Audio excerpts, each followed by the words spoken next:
Assalamualaikum warahmatullahi wabarakatuh. Perkenalkan, nama saya Fatimah Zahroh, calon guru penggerak angkatan 9 dari SD Negeri Medini 2, Kecamatan Gajah, Kabupaten Demak. Pada kesempatan kali ini, saya akan mempraktekkan demonstrasi kontekstual pada modul 2.3, yaitu praktek coaching. Salah satu untuk memenuhi tugas individu. Pada kesempatan kali ini saya di sini sebagai observer dan Pak Muhammad Rifki Ubaidillah sebagai coach dan Ibu Zuliati sebagai coach. Langsung saja saya di sini akan mempraktekannya. Assalamualaikum warahmatullahi wabarakatuh, Pak Rifki. Waalaikumsalam warahmatullahi wabarakatuh, Bu Fatim. Bagaimana kabarnya Pak Rifki? Alhamdulillah Bu, kabar baik Bu, walaupun di sini cuacanya agak sedikit kurang baik, namun alhamdulillah masih sehat Bu, masih diberikan kesehatan. Ya, di situ mendung atau tidak Pak Rifki? Ini masih gerimis Bu, udah mau hujan ini Bu. Oh, kalau di sini masih mendung. Alhamdulillah masih itu ya, masih mendung. Oh, di sini udah turun Bu, dari tadi habis maghrib tadi. Oh ya, semoga sinyal kita pada kesempatan ini baik ya Pak ya, bagus ya. Ya, amin. Ya. Pada kegiatan kali ini kita akan melakukan percakapan praobservasi ya Pak Rifki ya. Iya Bu. Ya, mengenai praktik coaching, yaitu yang pertama kehadiran penuh atau present, yang kedua mendengarkan aktif, dan yang ketiga menggali pertanyaan yang berbobot. Nanti Pak Rifki di sini akan melakukan praktik coaching bersama Bu Zuliati ya Pak ya. Ini Bu, nanti dengan Bu Yulianti Bu, kejanjian tadi Bu. Ya, Pak Rifki, saya akan melakukan percakapan dengan mengajukan beberapa pertanyaan-pertanyaan ya Pak Rifki. Ya, boleh Bu. Ya Pak, saya mengajukan pertanyaan-pertanyaan Pak Rifki ya. Terima kasih Pak Rifki. Ini pertanyaan yang pertama dari saya Pak Rifki. Ya Bu. Pak Rifki, dari kompetensi coaching tadi yang ingin dikembangkan itu kira-kira kompetensi yang mana ya Pak Rifki ya?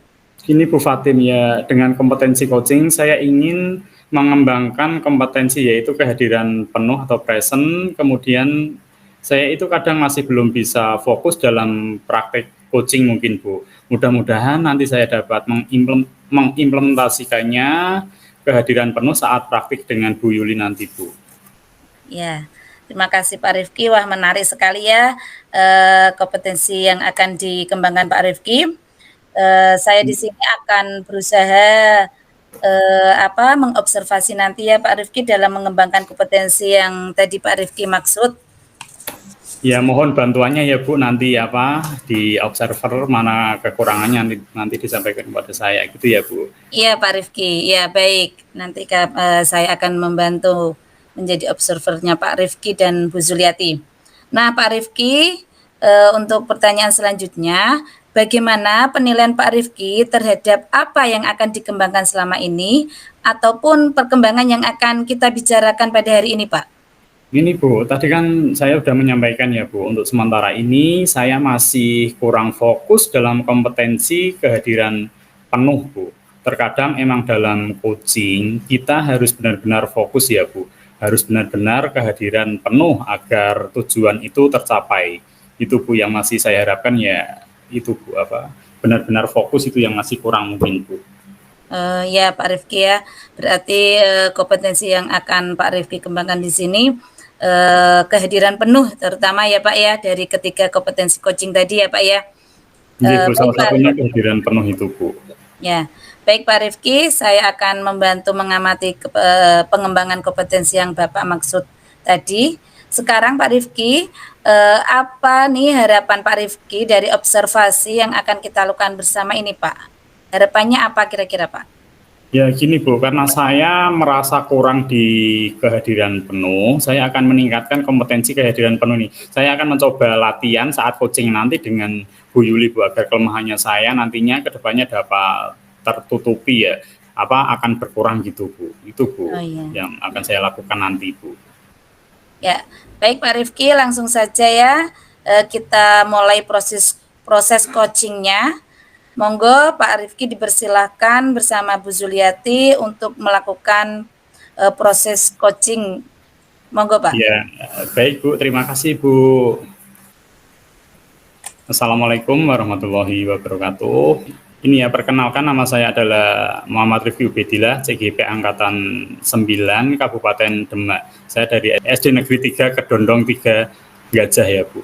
Di sini nanti saya akan coaching bersama Ibu Yuliati. Bu Yuliati sendiri merupakan guru kelas 5. Beliau merasa muridnya yang sudah berada di kelas 5, namun masih ada murid yang belum hafal huruf, belum memahami konsep penjumlahan dasar. Padahal kelas 5 merupakan tumpuan karena sekarang terdapat penilaian ANBK, di mana yang dinilai adalah anak kelas 5.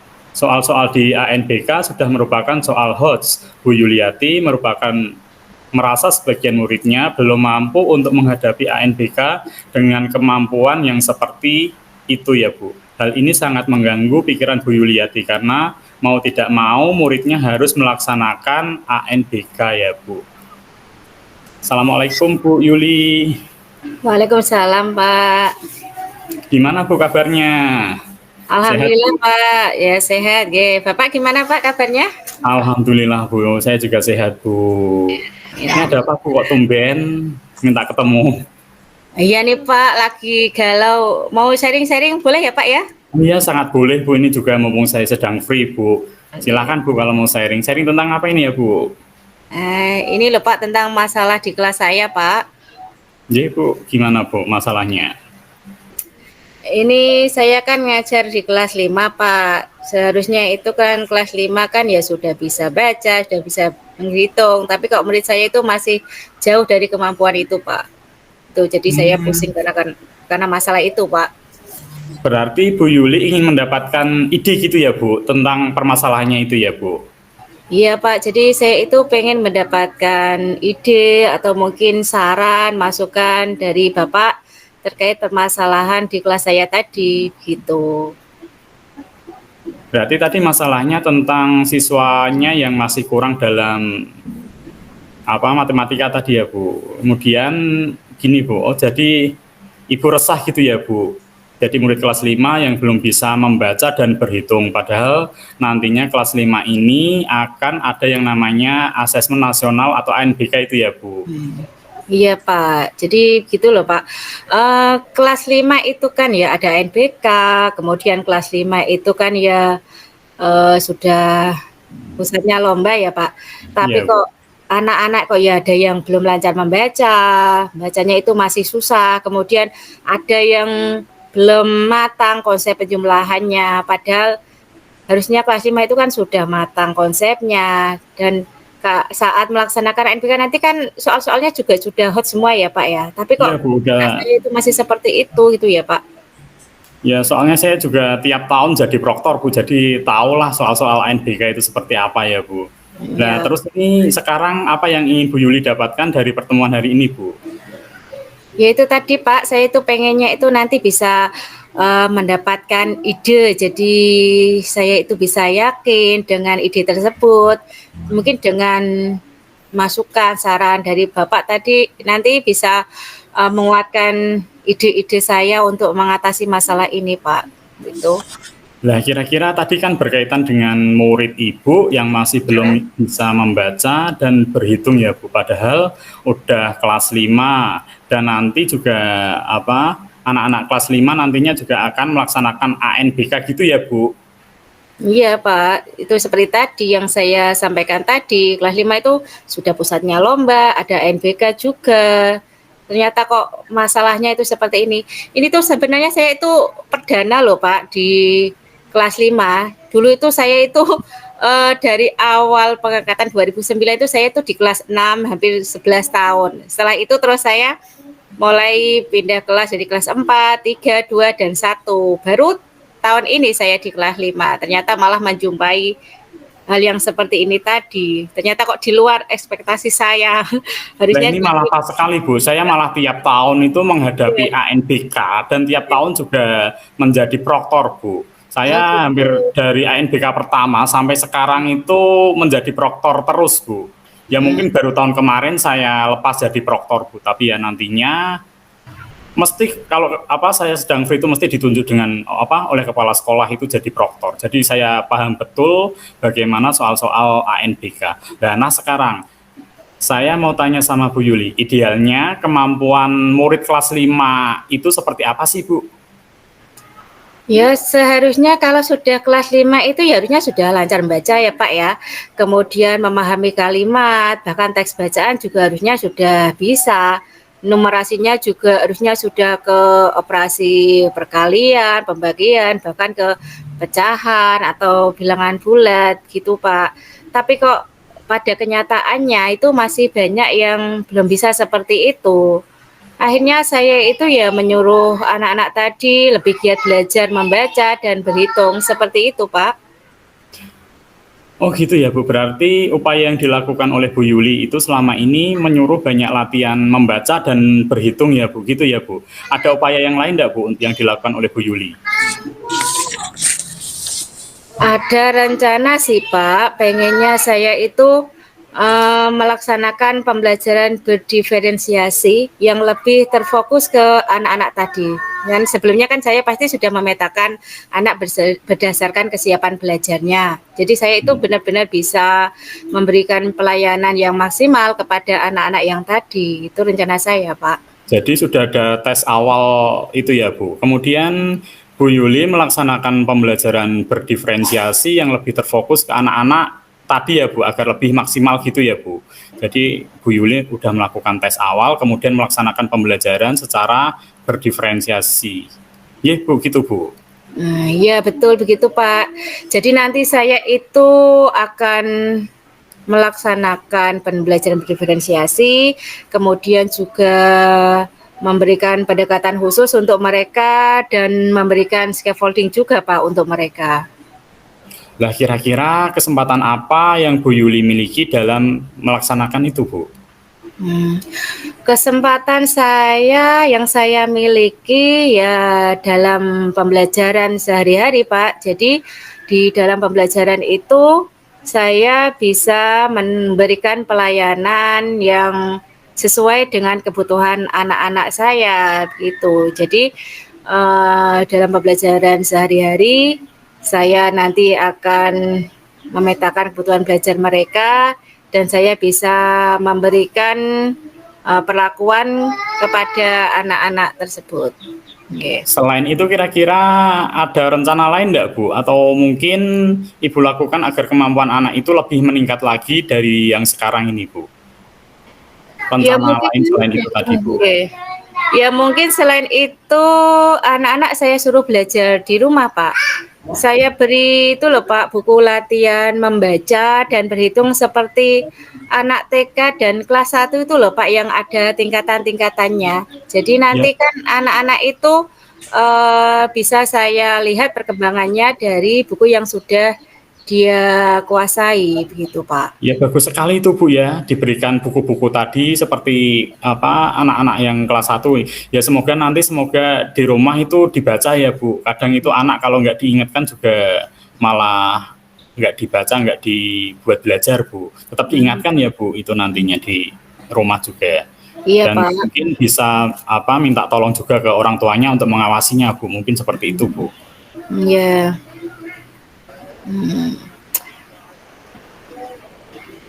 Nah terus itu apa namanya Bu? Tadi harapannya apa Bu dari apa namanya disuruh anak-anak belajar tadi di apa berhitung pelajaran kelas TK ini kan pada sudah kelas 5 ya Bu?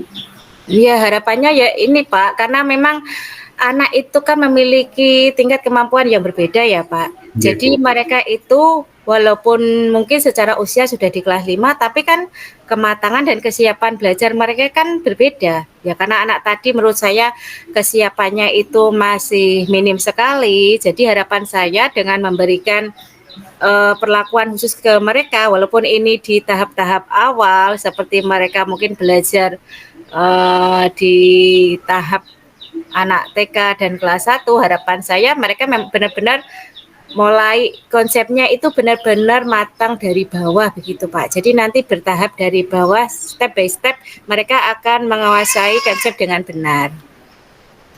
Menurut saya rencana Ibu sudah bagus sekali ya Bu. Di sini misalnya dibuat skala, kira-kira itu di kasus Ibu itu anak-anak kelas 5 itu di rentang skala berapa gitu? Misalnya 1 sampai 10 gitu Bu. Ya, ini kalau kesiapan belajarnya seperti itu ya Pak. Saya itu membuat skalanya itu minim sekali Pak. Ya sekitar di rentang 3 atau 4 itu loh Pak. Minim sekali. Berarti juga masih jauh sekali ya Bu, ini berarti Iya, harus butuh kerja keras ya Bu. Lah terus Oke. kira-kira menurut Ibu idealnya itu di skala berapa Bu? Dari 1 sampai 10 tadi. Ya, idealnya kalau dari skala awal yang seperti itu Pak, idealnya itu ya harus minimal 7 Pak, biar nanti bisa setidaknya itu sesuai dengan KKM ya, kalau kita membuat kriteria ketuntasan minimalnya. Ya karena dengan kesiapan yang sangat minim tadi, syukur-syukur kalau bisa 8 itu malah bagus sekali Pak. Ya, karena Berarti benar-benar harus itu kerja tadi. keras ya Bu, ini dari skala 3 sampai 4 menuju 7 sampai 8 ya Bu. Iya, Nah, Pak. kita juga sebenarnya pengen mengharapkan hasil yang terbaik ya Bu, dan nilai yang paling bagus ya Bu. Iya. Terus kira-kira hambatan apa yang menghalangi Bu Yuli ini dalam melakukan pendalaman materi ke anak-anak itu Bu? Ya, ini karena kendalanya itu dari anak-anak sendiri ya Pak ya. Mungkin hambatannya itu dari anak sendiri karena anak itu tidak memiliki efikasi diri yang baik. Mereka itu tidak memiliki seperti kepercayaan pada dirinya sendiri yang baik. Jadi mereka itu tidak ada keinginan untuk bisa gitu Pak. Jadi seperti pasif pesimis dengan kemampuan mereka itu hambatannya Pak. Oh, berarti mereka pesimis dengan kemampuan diri mereka sendiri gitu ya Bu. Nah sekarang apa solusi Ibu yang Ibu berikan pada anak-anak ini kira-kira? Sudah ada ide belum Bu untuk menyelesaikan masalah ini? Anak yang pasif tadi Bu. Ya solusinya mungkin tadi Pak, rencana saya tadi mau memberikan pembelajaran berdiferensiasi yang lebih terfokus ke mereka, kemudian latihan dengan buku belajar dan berhitung tadi Pak, juga memberikan scaffolding untuk mereka gitu. Berarti rencana Bu Yuli ini mau mengadakan pembelajaran berdiferensiasi gitu ya Bu. Selain itu juga ada latihan dengan buku membaca dan berhitung. Apakah ada yang lain Bu kira-kira? Saya itu sebenarnya sudah konsultasi Pak dengan wali murid lewat WA tentang kemampuan anaknya tadi. Nah, menurut saya sudah bagus Bu yang sudah Ibu lakukan. Lah terus kira-kira nanti siapa saja Bu yang akan dilibatkan dalam hal ini Bu? Ya tentu saja sebelumnya karena kan saya harus konsultasi sama wali murid dulu ya tentang kemampuan anaknya tadi, jangan sampai nanti wali murid itu mendapat pengaduan dari anaknya kalau anaknya mungkin mendapat perlakuan yang khusus dari saya. Selain ke wali murid yang saya libatkan, saya juga akan berkonsultasi Pak dengan kepala sekolah tentang permasalahan di kelas saya. Jadi niatnya saya itu ya seperti itu, intinya ada pemberitahuan dari saya ke wali murid dan ke pihak sekolah juga, dan tentunya nanti saya itu ingin dapat izin tentang adanya perlakuan khusus terhadap anak-anak tersebut, Pak. Terus kira-kira Bu, ukuran keberhasilan nanti setelah rencana itu dilaksanakan apa Bu? Ya, ukuran keberhasilannya tentu saja kemampuan mereka meningkat, Pak. Jadi membacanya juga meningkat dan kemampuan berhitungnya juga meningkat. Ya mungkin bisa dilihat dari nilainya yang meningkat dan keaktifan anak dalam belajar di kelas juga meningkat. Itu ukuran keberhasilan saya. Terus kalau tadi kan sudah disampaikan ukuran keberhasilannya gitu ya Bu. Nah sekarang saya mau tanya, kira-kira menurut Ibu ini di dalam nanti implementasinya itu kira-kira hambatannya akan ditemui seperti apa ya Bu? Hambatannya Bu. Ya, sebenarnya mungkin hambatannya ya dari anak itu sendiri Pak, karena anak itu ya mungkin dengan kemampuan yang seperti itu, akhirnya anak itu malas untuk belajar karena mereka sudah sudah menjustis diri mereka, sudah melabel diri mereka kalau mereka itu tidak bisa. Jadi kalau sudah seperti itu ya ngapain saya tidak bisa kok, saya harus belajar, paling tidak bisa. Ya, itu hambatannya itu dari anak itu sendiri menurut Oh, saya. jadi hambatannya itu ya Bu. Jadi mereka sudah menjustis bahwa diri mereka sendiri itu tidak bisa. Nah, terus kira-kira ada strategi nggak Bu untuk menghadapi hal tersebut Bu? Nah, strategi saya akan memberikan pembelajaran yang lebih variatif lagi, ya Pak ya. Kemudian juga akan menggunakan metode dan media yang lebih bervariasi juga. Saya juga akan bermain kartu huruf dan kartu kata, bermain dengan gambar, memberikan konsep penjumlahan dengan benda konkret, memberikan scaffolding, ya memberikan pembelajaran yang lebih menarik untuk mereka. Itu Pak. Nah, sekarang apa yang menjadi komitmen Ibu terhadap masalah ini supaya apa yang akan dilakukan nanti ke depannya akan lebih baik, Bu? Komitmen saya akan lebih membulatkan tekad saya untuk merubah mereka ya, harus ada perubahan yang signifikan untuk mereka ya. Jadi selain itu juga saya akan konsisten Pak, ya saya akan melaksanakan ini secara konsisten dan berkelanjutan, apalagi saya juga sudah dapat dukungan dari wali murid dan kepala sekolah juga gitu. Betul Bu, karena apabila dilakukan sekali dua kali itu tidak akan berguna gitu ya Bu. Ya. Harus berkelanjutan. Terus ini dari akhir ini menurut Ibu apa yang sudah Ibu dapatkan dari obrolan kita hari ini Bu? Ini Pak, saya alhamdulillah akhirnya mendapatkan kemantapan dari rencana saya Pak. Tadinya saya itu kan ya galau, seandainya saya seperti ini tuh kira-kira gimana ya, takutnya itu anak-anak nanti merasa dikucilkan, wali murid juga merasa mungkin kok anaknya diperlakukan seperti ini. Tapi setelah saya sharing sama Bapak, akhirnya saya tercerahkan Pak, ternyata saya itu bisa menggunakan metode saya tadi dengan pembelajaran berdiferensiasi itu, saya mungkin bisa memberikan hasil yang maksimal. Ya, semoga ya Pak ya. Berarti bisa dikatakan lebih yakin ya Bu dari pertemuan kita hari ini Bu. Nah, Iya. terus bagaimana tindak lanjut Ibu dari obrolan kita hari ini Bu? Ya, tindak lanjutnya ya saya akan mulai melaksanakan rencana itu secepatnya, Pak. Saya bisa mengundang orang tua, kemudian juga konsultasi ke kepala sekolah. Mulai kapan Bu itu kira-kira Bu? Ya, secepatnya Pak, mungkin minggu depan.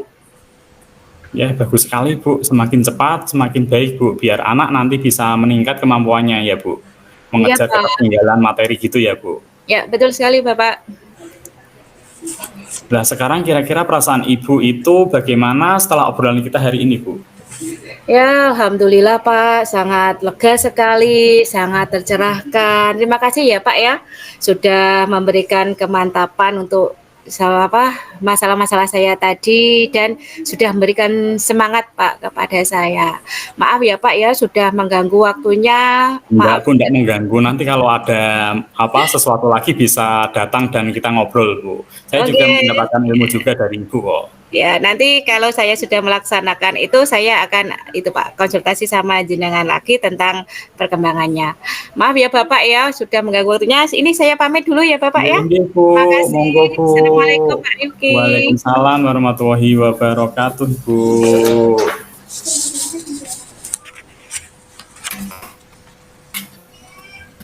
Ya, alhamdulillah ya Pak Rifki ya sudah melaksanakan percakapan coaching dengan Coach Ibu Zudiati dengan lancar, dan saya juga sudah melakukan observasi tentang bagaimana Pak Rifki melaksanakan percakapan coaching tadi ya Pak ya. Iya Bu. Nah, untuk tahap selanjutnya saya akan melakukan tahap pasca observasi ya Pak Rifki ya. Juga nanti akan ada umpan baliknya. Untuk pertanyaan yang pertama Pak Rifki, saya akan menanyakan di sini Pak Rifki, apa saja yang Pak Rifki dapatkan pada saat tadi Pak Rifki melakukan coaching, dan apa yang sudah Pak Rifki lakukan pada saat coaching tadi Pak? Ya, baik Bu Fatim. Terima kasih Bu Fatim ya sudah mengobservasi saya. Tahapan yang sudah saya lakukan diantaranya menstabilkan dulu. Kemudian kita menjadi kesetaraan. Selanjutnya seperti biasa membuat si coach nyaman melakukan percakapan dengan kita. Kemudian saya juga memulai dengan pertanyaan yang sederhana, kemudian menggali pertanyaan terbuka, dan saya fokus pada kehadiran penuh agar si coach merasa lebih dihargai Bu Fatim yang saya lakukan. Wah, keren sekali ya tadi yang dilakukan Pak Rifki dalam percakapan coaching tadi.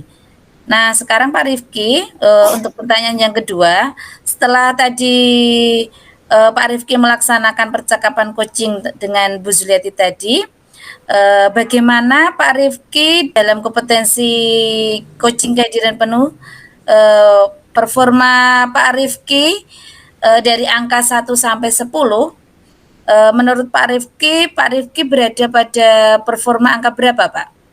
Alhamdulillah ya Bu Fatim, saya lebih fokus kehadiran sepenuhnya, mendengarkan, kemudian memahami percakapan coach dalam hal ini tadi Bu Yuli ya, dan terus berupaya dalam memaknai setiap percakapan dengan coach. Kalau dari performa dari angka 1 sampai 10, saya rasa saya berada di angka 8 Bu. Selebihnya saya mampu memahami apa yang disampaikan oleh coach. Wah, luar biasa Pak Rifki ya. Jadi Pak Rifki menilai Bapak sendiri itu tadi berada pada performa pada posisi angka 8 ya Pak ya? Iya Bu. Ya. Nah, selanjutnya Pak Rifki, saya akan menyampaikan hasil pengamatan saya terhadap proses coaching yang telah Pak Rifki dan Bu Zuliati lakukan tadi ya Pak ya? Iya Bu. Ya, setelah saya mengamati tadi, Pak Rifki melakukan percakapan coaching dengan Coach Bu Zuliati. Pak Rifki melakukan itu sudah sesuai dengan alur Tirta yang sangat luar biasa, Pak Rifki.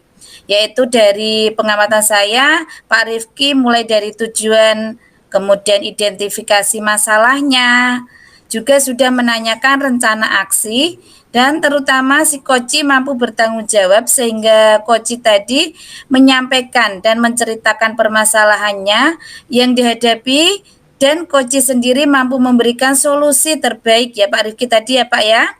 Itu dari pengamatan saya Pak. Nah, selain itu juga kompetensi kehadiran penuh Pak Rifki sudah terlihat tadi Pak.